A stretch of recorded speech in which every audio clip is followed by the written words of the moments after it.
ಬಗೆಹರಿಸ್ಬಿಡೋಣ ಅದನ್ನು ಒತ್ತಡ ಹಾಕ್ತಾ ಇದ್ದಾರೆ. ಇದಕ್ಕೆ ಅವ್ರು ಎಷ್ಟು ಮಟ್ಟಿಗೆ ಒಪ್ತಾರ ಈ ಒಂದು ಗಡಿ ವಿವಾದದಲ್ಲಿ ವಿಶ್ವಾಸ ಇಟ್ಟಂಥವ್ರು? ಯಾಕಂದ್ರೆ ಮೇಂದ್ರೆ ಸದಾ ಇದ್ರೆ ಇಡ್ತಿರ್ತಾರೆ ಅದನ್ನು, ಅನಗತ್ಯವಾಗಿ ಅದು ಬೆಳೀತಾ ಹೋಗ್ತಾ ಇದೆ. ಯಾಕಂದ್ರೆ 1956 ಈಗ ಆಲ್ರೆಡಿ ಅದು ಒಪ್ಪಿಗೆ ಆದಂಥದ್ದು, ಸಂಸತ್ತು ಒಪ್ಪ್ಯದ.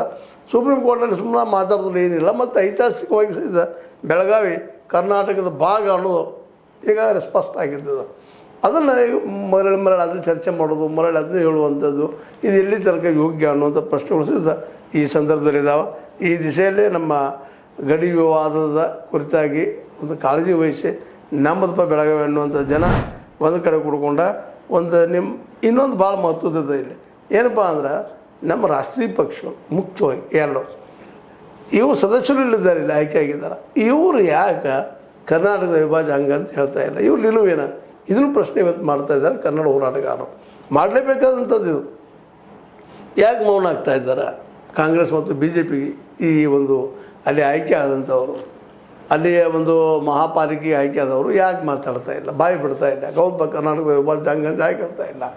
ಪಕ್ಷದವ್ರಿಗೆ ಕೆಲವೊಬ್ರು ಮಾತಾಡ್ತಲ್ಲ, ಯಾಕೆ? ಅದ್ರ ಓಟ್ ಹಂಚಿಕೆನ, ಮರಾಠಿಗರಿಗೆ ಓಟ್ ಹಾಕ್ಲಿಕ್ಕಿಲ್ಲ ಅನ್ನೋ ಭಯಾನ ಅನ್ನುವಂಥ ಪ್ರಶ್ನೆ ಇಡೋದು. ಅವನ್ನೆಲ್ಲ ಇವತ್ತು ಮನಃಪರಿವರ್ತನೆ ಮಾಡುವಂಥ ಕೆಲಸನ ಎಲ್ಲರೂ ಕೂಡಿ ಮಾಡೋಣ ಅನ್ನುವಂಥ ಒಂದು ಮಾತು ಸಹಿತ ಇಲ್ಲೇ ನಮ್ಮ ಕನ್ನಡ ಹೋರಾಟಗಾರರಿಂದ ಬರ್ತಾ ಇದೆ. ಅದಕ್ಕಾಗಿ BJP ಮತ್ತು ಕಾಂಗ್ರೆಸ್ನಿಂದ ಆಯ್ಕೆ ಆದವರು ಸಹಿತ ಒತ್ತಡ ತರ್ತಾ ಇದ್ದಾರೆ. ನೀವು ಅವಿಭಾಜ್ಯ ಹಂಗಪ್ಪ ಬೆಳಗಾವಿ ಅಂತ ನೀವು ಹೇಳಲೇಬೇಕು, ನಿಮ್ಮ ಓಟ್ ಸಲುವಾಗಿ ನೀವು ಗೆಲ್ಲೋ ಸಲುವಾಗಿ ಹೇಳಬೇಡ ಅನ್ನೋಂಥ ಮಾತು. ಜೊತೆಗೆ ನಾವೆಲ್ಲರೂ ಕೂಡ ಕನ್ವಿನ್ಸ್ ಮಾಡೋಣಲ್ರಿ ನಮ್ಮ ಮರಾಠಿಗರಿಗೆ, ನಮ್ಮ ಮರಾಠಿ ಬಾಂಧವರಿಗೆ. ಆ ಮಹಾರಾಷ್ಟ್ರ ಏಕೀಕರಣ ಸಮಿತಿಯವರು ಅನಗತ್ಯ ನಮ್ಮ ಮನಕ್ಕೆ ಬೆಂಕಿ ಹಚ್ಚು ಕೆಲಸ ಮಾಡ್ತಾ ಇದ್ದಾರೆ. ಅದೀಗ ಆಗದು ಹೋಗೋದು ಕೆಲಸ ಅಂತ ತಿಳಿಸೋಣ. ಮತ್ತು ಇದು ತಿಳ್ಕೊಳ್ತಾ ಇದ್ದಾರೆ ಕಳೆದ ಹಲವಾರು ವರ್ಷಗಳಿಂದ.